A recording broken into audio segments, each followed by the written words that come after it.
नमस्कार विद्यार्थी मित्रांनो, मी PSI भागवत मुलगीर. स्वागत आहे तुमचं माझ्या यूट्यूब चॅनलवरती. तर आता 1 डिसेंबरला राज्यसेवा पूर्व परीक्षा येत आहे. तर 1 डिसेंबरला होणार आहे. तर बऱ्याच जणांना प्रश्न पडतो की या राहिलेल्या काही दिवसामध्ये काय करायला पाहिजे. त्याचबरोबर जे एक्झामच्या दिवशी कोणत्या गोष्टींची काळजी घ्यायला पाहिजे. तर या ठिकाणी हे जे काही उरलेले दिवस आहेत त्या दिवसादरम्यान तुम्हाला काय करायचं नाही ते सांगतो. एक तर गोष्ट तुम्हाला अननोन की जे की कधीच तुम्ही वाचलं नाही अशा गोष्टी तुम्हाला नवीन वाचायला घ्यायच्या नाहीत. दुसऱ्या गोष्टी ज्या गोष्टी तुमच्या पक्क्या झालेल्या आहेत, म्हणजे जसं राज्यघटनेचा बराच भाग तुम्हाला पाठ असतो, अशा बरेच विषय असतात की जे तुम्हाला खोलवर केलेले ऑलरेडी असतात, तुम्ही त्याला छेडायचं नाही. कारण जे मेमरीमध्ये एक अरेंजमेंट बसलेली असते तुमच्या नॉलेजची, ज्याला खूप रिव्हिजन झालेला पार्ट आहे, त्याला आता गडबडीत रिव्हिजन देऊ नका. कारण ते अरेंज तुमच्या ब्रेनमध्ये व्यवस्थित झाले, त्याला उगं कमी वेळात जास्ती वाचण्याचा प्रयत्न करतात तर ते पूर्ण मेसअप होऊन जाईल ब्रेनमध्ये. त्यामुळे त्या जे गोष्टी तुम्ही खूप रिव्हिजन दिलेल्या आहेत त्यांना आता हात लावू नका. कोणत्या गोष्टींना हात लावा की ज्यांना रिव्हिजन बाकी होतं तुमचं, म्हणजे वाचलेलं आहे पण ते अपारंपरिक आहे. म्हणजे कसं पारंपरिक म्हणजे काय, राज्यघटना, इतिहास, भूगोल, हे सर्व जे पारंपरिक गोष्टी आहेत ज्या आपण वेगवेगळ्या एक्झामला कंबाईन असेल, ग्रुप सी, ग्रुप बी, ऑल एक्झामला कॉमन सिलेबस असतो आणि तो रिपीट आपण करत असतो. पारंपरिक जसं इतिहास, भूगोल, अर्थशास्त्र, राज्यशास्त्र हे पारंपरिक विषय असतील, विज्ञान वगैरे. पण राज्यसेवेच्या स्पेसिफिक जे काही पारंपरिक विषयांच्या व्यतिरिक्तचा अभ्यास असतो, जसं SDG असतात, सस्टेनेबल डेव्हलपमेंट गोल्स, पर्यावरणाचा काही भाग असतो, त्या वसुंधरा परिषद असेल, मानव पर्यावरण परिषद, या अशा प्रकारच्या ज्या काही परिषदा असतात किंवा इतर जे काही नॉर्मल पारंपरिक अभ्यासाव्यतिरिक्त इतर गोष्टी ज्या की तुम्ही रेग्युलरली करत नाहीत, अशा गोष्टी, जसं 6वीचं प्राचीन भारताचा इतिहास आहे तर त्यामध्ये जो पोर्शन अंडरलाईन केलेला आहे तर तो तुम्ही आत्ता वाचू शकतात. ह्या राहिलेल्या 5-6 दिवसामध्ये त्या गोष्टी करा ज्या गोष्टी अपारंपरिक आहेत आणि त्यांना रिव्हिजन राहिलेलं आहे तर त्याला एकदा उजाळा देऊन टाका, ज्या नोट्स वगैरे असतील त्यांना. आणि सोबत जे काही CSAT काय करायचं तर आता CSAT तुम्ही केलेला असो नसो काही फरक पडत नाही. तर सध्या 2-3 दिवस तुम्ही आयोगाचे मागचे म्हणजे एक्झामच्या 2 दिवस आधी काहीच करू नका. त्याच्या अगोदरचे काही 1-2 दिवस आता उरले असतील त्याच्यामध्ये 2 ते 3 पेपर तुम्ही काय करा, CSATचे सोडवा. 2 ते 3 पेपर CSATचे सोडवा. GSच्या कसल्याही टेस्ट सोडू नका.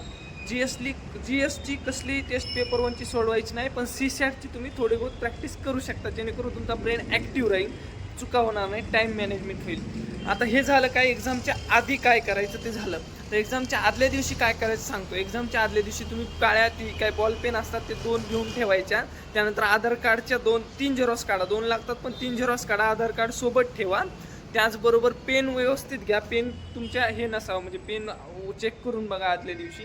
त्याचबरोबर तुम्हाला एक्झाम सेंटरवर जायची तयारी ठेवा जेणेकरून गडबड होणार नाही. म्हणजे एक्झाम सेंटरवर जायचं असेल, दूर असेल तर आदल्या दिवशी जा, आणि जवळ असेल तर आदल्या दिवशी जे काही रिक्षाचं भाडं सगट आपलं जे काही चिल्लर वगैरे असतं, म्हणजे 200-300 रुपयाची अशी 50, 10, 20 अशी चिल्लर खिशात ठेवा जेणेकरून ऑटोवाल्यासाठी ऑटोवाल्यासोबत वाद होणार नाही कसलाही, किंवा धांदळ किंवा तुमचा असं गडबडीमध्ये काही प्रॉब्लेम येणार नाही तुम्हाला. अशी सर्व प्रिपरेशन करून जा.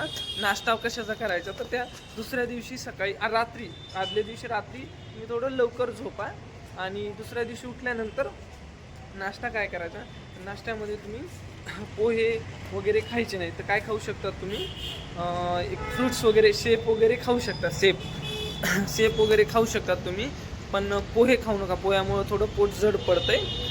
फ्रूट्स खा. त्यानंतर त्याचबरोबर काय मटकी वगैरे खाऊ शकतात तुम्ही. इतर कोणतंही खा, फक्त पोहे सोडून इतर गोष्टी खा. पोह्यानं थोडं जड पडतंय डोकं वगैरे. उपमा खाऊ शकतात तुम्ही. आता माझा पर्सनल अनुभव सांगतो. मला शिरा माहीत नाही, लोक खूप खा म्हणतात की नाही, पण मी शिरा खायचो, उपमा खायचो, मला बेस्ट वाटायचं. आणि एखाद्याच फ्रूट्स. आणि सोबत कसं असतं, CSAT आणि GSचे जे पेपर आहे ते तर गॅप असतो, म्हणजे 2 पेपर असतात राज्यसेवेचे. कसं 10 ते 10, 11, 12पर्यंत एक पेपर असतो आणि नंतर 3 ते 5 दरम्यान एक पेपर असतो. त्या दरम्यान भूक लागते, त्यामुळे डब्बा सोबत न्यायचा. डब्बा सोबत न्यायचा आणि न्यायचा म्हणजे असं फुल खायसारखा नाही न्यायचा, एक लाईट आहार न्यायचा जेणेकरून झोप येणार नाही आणि एनर्जी पण भेटेल. सोबत चॉकलेट वगैरे नेऊ शकता तुम्ही. इतर चॉकलेट वगैरे एनर्जीसाठी तुम्ही घेऊन जाऊ शकतात किंवा खजूर घेऊन जाऊ शकतात. तर काय करायचं, त्या आधी सेंटरवर गेलं मित्र वगैरे भेटतात, तर मित्रांना जास्ती बडबड करायचं नाही. जितकं डोकं तुम्ही पेपरच्या आधी शांत ठेवता तितकी एनर्जी स्टोअर राहते. कारण सांगतो तुम्हाला, तुम्ही बडबड केली ना एक्झामच्या सेंटरच्या बाहेर मित्रांना बोलून वगैरे, एक्झाममध्ये गेल्यावर पहिली गोष्ट तुम्हाला ते खूप वेळ थांबवतात, तिथंच बसतात, ते नंबर टाकणं हे टाकणं, त्याच्यात एनर्जी थोडी लो होत जाते आणि ऐन वेळेस एक्झाममध्ये तुम्हाला एनर्जी लो झाल्याची फील होते. मग पेपरवर थोडं डोकं दुखणं वगैरे इतर प्रॉब्लेम्स होऊ शकतात. त्यामुळं काय करायचं, बडबड नाही करायची एक्झाम सेंटरवर गेल्यास. मग पेपर समजा आता स्टार्ट करणं आहे, तर पेपरमध्ये व्यवस्थित नंबर वगैरे चेक करून टाकायचा. काय वरती नंबर व्यवस्थित आहे का, प्रत्येक आकडा चेक करूच टाकायचा कन्फर्म. असं बघायचं, हां ए आहे का, हां ए, यू आहे का, हां कन्फर्म यू, नंतर हां 0 काय असेल ते 1 आहे का, 1 हां चला 1च आहे. मग नंतर ते नंबर टाकल्यानंतर वरी खाली बी काय करायचं, खाली बी कन्फर्म करायचं, हां 1 आहे ना खालच्या लाईनमध्ये बघा. आणि ती 0ची आणि 1ची अरेंजमेंट उलटी असते, त्यामुळे ते बघा 1च्या ठिकाणी 1लाच गोल करतात काही कन्फर्म करा. हां कन्फर्म आहे का, आधी काय करायचं, हां 1 वरी आहे लिहिला ना, खाली बघायचं, हां इथं 1च आहे का, हा गोल करू का, हां 1 आहे कन्फर्म म्हणायचं, नंतर गोल करायचं. असं प्रत्येक वेळेस तसंच करायचं, सेम तसंच करायचं, नंबर चुकू द्यायचा नाही. व्यवस्थितपणे त्या गोष्टी ज्या उत्तर तालिकेवर टाकतात त्या प्रॉपर गोष्टी टाकायच्या, चुका करायच्या नाहीत, त्याला चुकीला माफी नसते. त्यानंतर पेपर सुरू झाल्यानंतर आता कोणते विषय कसे करायचे ते सांगतो. आता बघा, बरेच जण एक राऊंड, दुसरा राऊंड, तिसरा राऊंड असे राऊंडची सिस्टीम करायची वगैरे. आता कसं आहे माहिती आहे का, इकडे बघा, राज्यसेवेचा आणि कंबाईनमध्ये काय फरक असतो. कंबाईनचा 1 तासाचा पेपर असतो, 100 क्वेश्चन असतात आणि त्या 100 क्वेश्चनमध्ये मॅथ रिजनिंगचे सुद्धा 20 क्वेश्चन आता येईल. मग विचार करा, तो पेपर सोडवणं खूप ट्रिकी, म्हणजे खूप हार्ड आहे. त्यावेळेत सोडणं म्हणजे असं कुत्रं मागं लागल्यासारखं एकदम स्पीडमध्ये पेपर सोडवावा लागतो आणि त्या पेपरची रचना पण तशीच असते की कमी वेळात तुम्ही सोडू शकतात. पण राज्यसेवेच्या बाबतीत पेपरची रचना ही असते की त्याला वेळ लागतो. प्रत्येक क्वेश्चनला हा लॉजिकल बेस क्वेश्चन जास्ती असतात, त्यामुळे ते मोठे साईज क्वेश्चनची जास्ती असते, अननोन क्वेश्चन जास्ती असतात, लॉजिकल क्वेश्चन जास्ती असतात, त्यामुळे ह्याला वेळ लागणारा असतो. आणि त्या वेळेचं युटिलायझेशन तुम्हाला करायचं आहे. ते वेळ विनाकारण 2 तास वेळ दिलेला नाही 100 प्रश्नांना. ते प्रश्नाची रचनाच अशा प्रकारे केलेली असते की त्याला वेळ लागला तर ते प्रश्न सुटतात आणि जे फास्ट सोडवाय बघून त्याच्या मिस्टेक होतात. त्यामुळे तुम्हाला 2 तासाचा वेळ दिलाय तो विनाकारण दिलेला नाही, ह्याचा विचार करून तुम्ही गडबडीत 1 तासामध्ये जिकडं तिकडं पेपर करून टाकताल तर तुमचं वाटोळ होईल. का, कारण की त्याच्यातले प्रश्नांची रचना तशी असते, बऱ्याच शब्दांचे अर्थ समजून घ्यावे लागतात, कारण सगळा गेम शब्दांच्या अर्थाचा असतो. राज्यसेवा पेपरच्या बाबतीत शब्द खूप महत्त्वाचे असते, शब्दानं प्रश्न सुटतात. तुमचं नॉलेज किती आहे याच्यापेक्षा शब्द कसे आहेत. बऱ्याच वेळेस मराठीतला शब्द समजत नाही, इंग्रजीत शब्द बघून तो आपला प्रश्न सुटतो. लॉजिकल मिनिंग सर्व आकलन क्षमतेवर आहे. जरी म्हणतात सीसॅटमध्ये जरी आकलन असलं तर मी सांगतो पहिल्या पेपरमध्ये सुद्धा तुमचं आकलन किती आहे ते मॅटर करते. म्हणून तुम्ही प्रत्येक ओळीमधला प्रश्नामधला शब्दाचा अर्थ समजून त्याचं उत्तर देण्याचा प्रयत्न करा. जास्तीत जास्त इलिमिनेशन मेथडचा वापर करा. काय, इलिमिनेशन मेथड खूप कामी करते. जोड्या लावा असतील, कशा आहे असं जोड्या लावायला माहिती आहे तुम्हाला. समजा 3 पैकी 2 इकडं समजा पर्याय आहेत अ ब, आणि त्या 2चं 3 किंवा 4 हे दोन्हीपैकी 1 आहे, तर काय करायचं, ते अ ब ला असं गोल करायचं मोठ्याला आणि इकडं 3-4 ला गोल करायचं, म्हणजे हे यांच्यापैकी एकच आहे. मग बाकीच्यामध्ये जोड्या लावायच्या. अशा प्रकारे ट्रिक्स वगैरे यूज करू शकतात. जर जनरल स्टेटमेंट असतील, जनरल स्टेटमेंट पॉझिटिव्ह वाटतात ते बरोबर मारायचे. अशा प्रकारे तुमचा जो काही PYQ सोडून अनुभव आलेला आहे त्या अनुभवाचा जास्तीत जास्त वापर करा आणि त्या वेळेचं व्यवस्थित युटिलायझेशन करा. टाईम मॅनेजमेंट म्हणजे फक्त वेळेत पेपर सोडवणं हे नसून वेळेचं पूर्णपणे उपायोजन करणं. म्हणजे कसं, तर तुम्ही 2 तासाचा पेपर 1 तासात सोडलं म्हणजे तुमचं टाईम मॅनेजमेंट झालं नाही, उलटं तुमचं फिसकलं. तुम्ही जरी 100 क्वेश्चन सोडवले 1 तासात तरी तुमचं नियोजन झालं नाही. काही शब्दांची प्रश्नांची रचना तशा प्रकारे केलेली असती की ॲटलिस्ट तुम्ही 80 मिनिटाच्या नंतर प्रश्न, ते तुमचे सगळे प्रश्न ॲटलिस्ट 80 मिनिटाच्या नंतर सुटायला पाहिजे. तुम्ही जर खूपच कमी वेळात 1 तासात किंवा 40 मिनिटात पेपर सोडवताय तर तुमचे प्रश्न चुकणार म्हणजे चुकणार. म्हणून तुम्हाला आधी काय करायचं आहे, तर आधी तुम्हाला जे पॉसिबल क्वेश्चन, म्हणजे जो क्वेश्चन तुम्हाला वाटतं की सुटतो, किती टक्के सुटतो त्याची हरकत नाही. तुम्हाला 4 पैकी 3 एक पर्याय माहीत नाही की ह्याचं बरोबर उत्तर देत नाही आहे, एक पर्याय माहिती आहे तुम्हाला, ह्याचं हे 4 नंबरचं नाही आहे कन्फर्म माहिती आहे. इतकी पॉसिबिलिटी जरी असली तरी त्या तिन्हीपैकी एक गेस लावून लॉजिक लावून कशाही प्रकारे सोडवा. म्हणजे एकंदरीत 75% पॉसिबिलिटी माहीत असली तरी फर्स्ट राऊंडमध्येच ते सोडवा. आणि ज्याच्याबद्दल 4ही पर्यायामध्ये कन्फ्युजन आहे तेच फक्त सोडून द्या आणि त्याला गोल करा. मी काय सांगतो, नॉर्मली काय म्हणतात ते की 2 स्टेप 50%, आधी 100% वाले मारा, पुन्हा दुसरा राऊंड घ्या, पुन्हा 50% वाले मारा. हे असं केल्यानं काय होते सांगतो, तुम्ही जेव्हा पहिला राऊंड मारतात तेव्हा तुम्हाला 100% शुअरिटीवाले, ॲक्च्युली राज्यसेवेला 100% शुअरिटीवाले खूप कमी क्वेश्चन असतात. तर सांगतो तुम्हाला 100% शुअरिटीवाले मारताना तुम्ही जे इग्नोर करतात बाकीचे क्वेश्चन, तुमची मानसिकता अशी बनते की ती क्वेश्चन मला येणार नाही. तुमच्या ब्रेनमध्ये काय बसतं की तुम्ही बघतात 100% येते का, मारता, मग एवढे मारतात तोपर्यंत तुमच्या मानसिकतेमध्ये ते बाकीचे क्वेश्चन खूप असे निगेटिव्ह गेलेले असतात की हे मला येणारही नाहीत असं. म्हणून काय करायचं, 75% जरी शक्यता असली तरी तो प्रश्न तिथंच सोडवायचा, लॉजिक लावा, काय करायचं करा. आणि ज्याच्या चारही पर्यायाबद्दल तुम्हाला काहीच माहिती नाही किंवा चारही पर्यायाबद्दल कसलंच लॉजिक लागत नाही अशाला गोल करा आणि मग सगळ्यात शेवटी सेकंड राऊंडला त्याला या. म्हणजे जवळपास 20 एक प्रश्न, 15 ते 20च प्रश्न तुमचे सेकंड राऊंडमध्ये उरले पाहिजे असं करा. जास्ती राऊंड खेळत बसू नका, ते मेंटली तुमचं पूर्ण डिस्टर्ब होऊन जाईल त्यामुळं. आणि त्यात काय करायचं, ह्याचं कसं आहे, तुम्ही इकडून सोडवा, कोणता विषय पहिला घ्या, कोणता नंतर घ्या, काही फरक पडत नाही. कारण 2 तास वेळ असल्यामुळे इथं त्या गोष्टी मॅटर करत नाही. कोणताही विषय आधी घ्या, इथं मॅटर करत नाही, कारण वेळ पुरतो तुम्हाला, त्या वेळेचं तुम्हाला योग्य नियोजन करायचं आहे. आणि सिल्ली मिस्टेक करायला गुंजाईश नाही. राजकारण 2 तासाचा पेपर असल्यामुळं तुम्हाला तिथं सिल्ली मिस्टेकला चान्स ठेवायचा नाही. कारण तुम्हाला वेळ आहे, 2 सेकंद जास्ती लागू द्यायचे, काय 2 सेकंद एक्स्ट्रा द्या, पण प्रश्न एकही सिल्ली मिस्टेक चुकली नाही पाहिजे, एकही प्रश्न मिस्टेकनं चुकला नाही पाहिजे. तुम्हाला येतं तर तो बरोबर आलाच पाहिजे, ही गुंजाईशच नाही ठेवायची. त्यामुळं ह्या गोष्टी झाल्या. तर बघा, सेकंड पेपर असतो CSATचा, तर त्या दरम्यान तुम्हाला जो काही गॅप मिळतो त्या गॅपमध्ये ना जे काही जेवायला आणलं असेल थोडं खा, जास्ती खाऊ नका, झोप मी पिऊ शकते. दुसरी गोष्ट, कोणते प्रश्न चुकले, कोणते बरोबर आले याच्या नादाला लागायचं नाही. तुमचा पेपर संपला तिथंच ती सुटलं पाहिजे, एकही प्रश्न तुमच्या डोक्यात येऊ द्यायचा नाही, आराम करायचा शांतपणे. काय CSATला एनर्जी खूप लागते, CSATनं डोकं खराब होतंय, त्यामुळं एनर्जी खूप लागते. त्यामुळं मागचा GSचा पेपर झाला, कसा गेला, काय झालं, ते कसाच विचार नाही करायचा, कसाच विचार. हां, तर आता आपण CSAT विषयी बघणार आहोत. CSAT पेपर कसा असतो, 3 ते 5 असतो CSATचा पेपर. आणि त्यामध्ये आपल्याला क्वालिफाईंग आहे तो पेपर. क्वालिफाईंग म्हणजे किती, आपल्याला 200 पैकी फक्त 66 मार्क्स घ्यायचे. आणि तिथे एका प्रश्नाला 2.5 मार्क्स असतात. एकूण प्रश्न 80 असतात. किती, एकूण प्रश्न 80 असतात. आणि साधारणतः 12.5 मार्क कशाला असतात, 12.5 मार्क्स ह्याला असतात डिसिजन मेकिंगला. त्याच्यात 5 प्रश्न असतात. 25 प्रश्न मॅथ रिजनिंगचे असतात, म्हणजे एकूण किती झाले 30. आणि उरलेले 50 प्रश्न कशाचे असतात, पॅसेजेसचे असतात. मग तुम्हाला कसं नियोजन करायचे तुम्हाला, तर सर्वप्रथम पेपर चालू झाल्याच्या नंतर तुम्हाला डिसिजन मेकिंग घ्यायची. आणि त्याच्यातले पॉझिटिव्ह जे सेंटेन्स असतात, फक्त ते त्याच्यापैकी एक सर्वात पॉझिटिव्ह आणि चांगलं सकारात्मक कोणतं उत्तर वाटतंय तर त्याला क्लिक करा, ते आपल्याला निवडायचं आहे. तर त्याला साधारणतः तुम्हाला 10 ते 12 मार्क्स पडतात.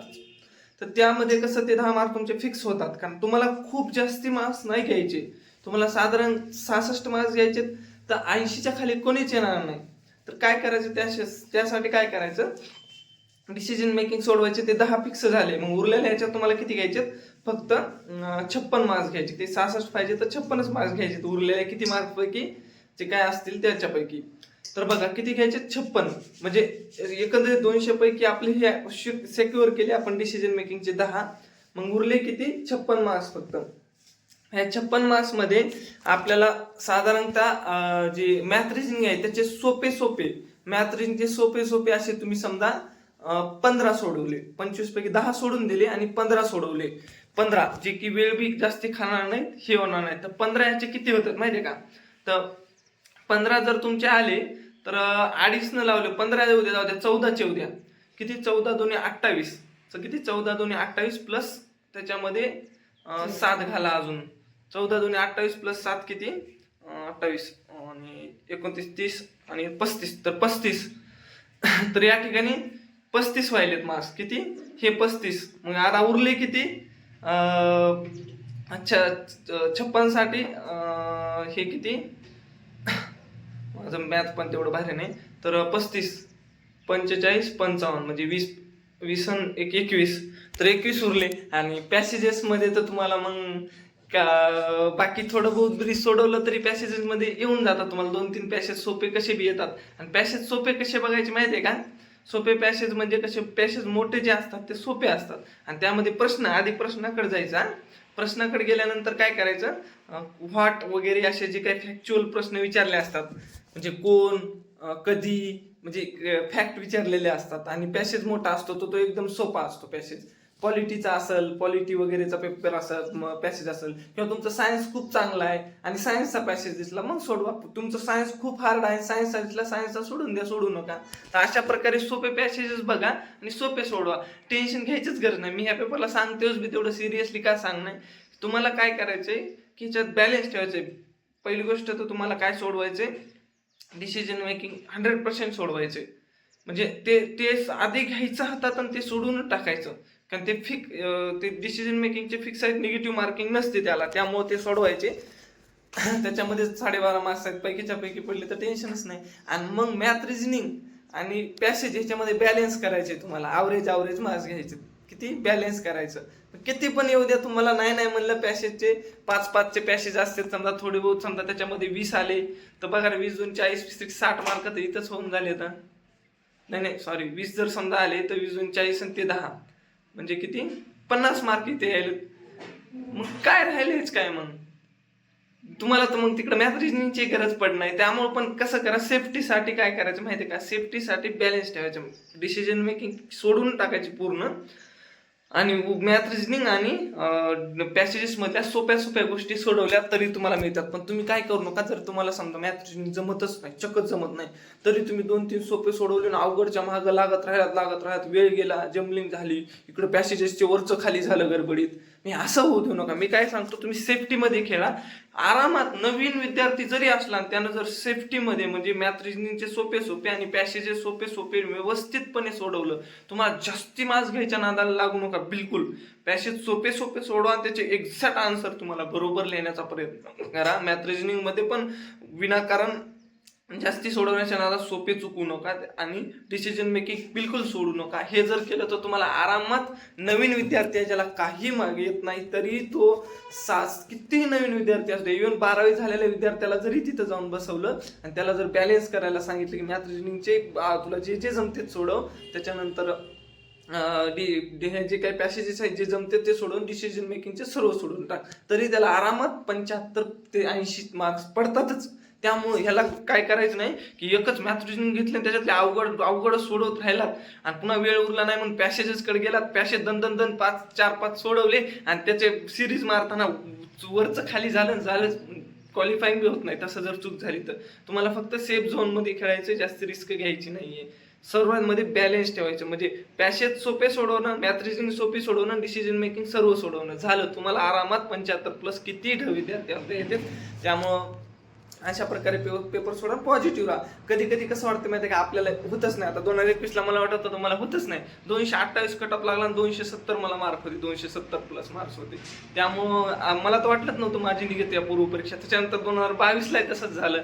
2022ला वाटलं नाही निघत पूर्व परीक्षा, 2022ची राज्यसेवा पूर्व निघाली. 2023ला तर मी विचारच केला नाही, ग्राउंड चालू होतं. 2023ची पण निघून गेली. म्हणून पॉझिटिव्ह राहा, निघती. आता बघा, मी तर राज्यसेवा स्पेशल करत नव्हतो तरी माझी निघत होती, आणि जे स्पेशल करते त्यांची का नाही निघणार. फक्त पॉझिटिव्ह राहा द्या.